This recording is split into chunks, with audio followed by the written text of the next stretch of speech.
Do not fall for this trap. Lahat ng mga aspiring video editors dyan, yung mga nag-a-apply pa lamang na maging video editor online, manood kayo ng video na to, ma-warningan kayo as a video editor sa pag-a-apply. I am going to do a job posting analysis. Magkikritik tayo para ma-warningan ka as aspiring video editor sa pag-a-apply. Ipapakita ko dito yung example ng red flag.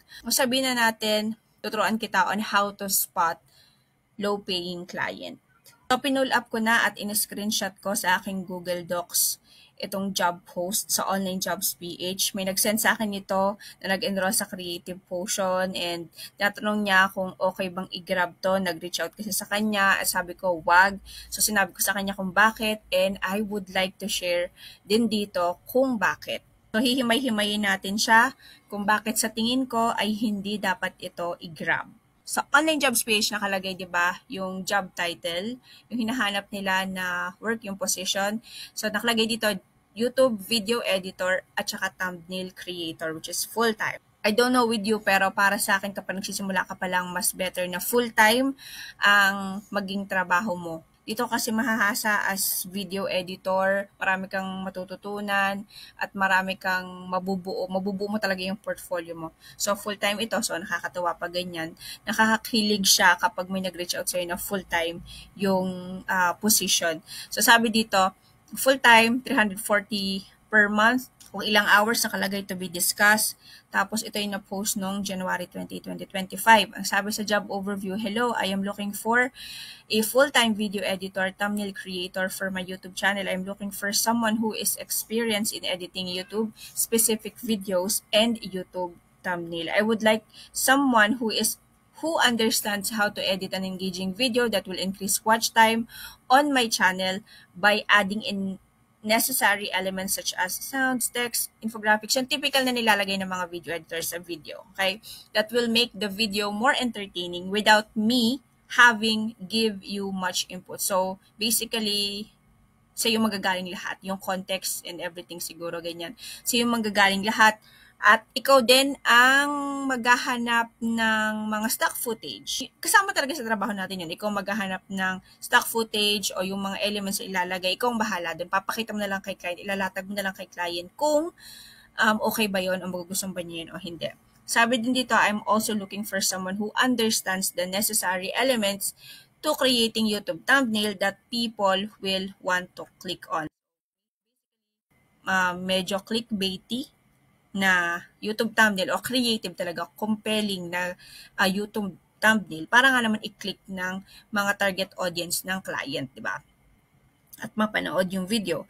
Then sabi, I'm looking for someone who can edit the video, figure out the main point of the video, and know what to put on the thumbnail without me having to tell them and without me having to give you much input. So, okay, sige, kung YouTube video editor ka naman at ang package mo talaga na i-offer sa client ay ikaw din ang gagawa ng YouTube thumbnail. So, okay yan. Okay, sige. At isa din manggagaling talaga yung itsura ng thumbnail unless sabi ni client, ito ang gusto kong itsura. So, ikaw talaga yung gagawa tapos mapakita mo lang kay client kung gusto ba niya yun o meron siyang baguhin. Okay? So, sabi dito, I would like someone who can edit one quality video and create 2 thumbnails for that video in 1 8-hour shift or less.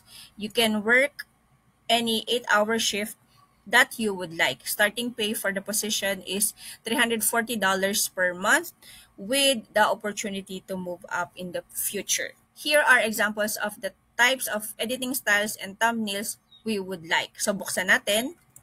So, ang video would be around siguro mga laging mga nasa 9 minutes. 8 to 9 minutes o 10 minutes na.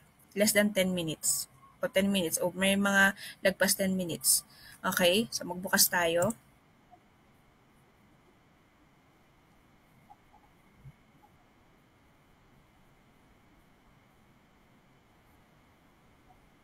Okay. Bukas pa tayo ng isa pa.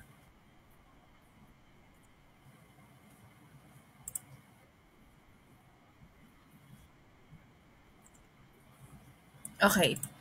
So, upon checking, napaka long process para makabuo ng isang video ng gantong style ng editing.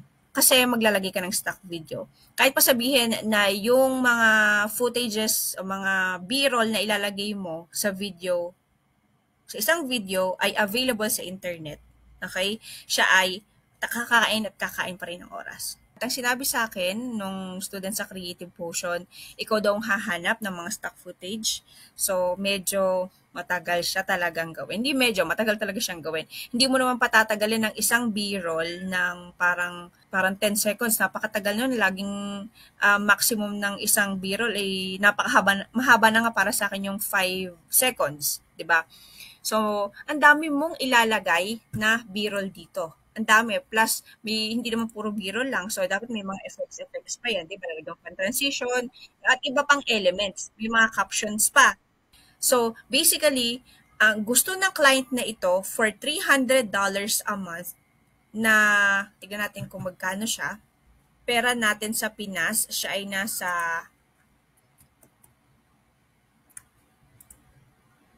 yan, 19,871. Siyempre, kung sa PayPal yan, may bawas pa yan, 'di ba? Hindi mo lang naka 20,000. So, yan ang offer ng client na ine-expect ka na mag-produce ng 20 YouTube videos, long form videos sa isang buwan at 40 na thumbnail, 40 peraso na thumbnail, which is extremely low. Kahit pa sabihin niya potential for pay increases, magkano? Magkano idadagdag niya? $100? Maliit pa rin yun. Di, maliit pa rin siya.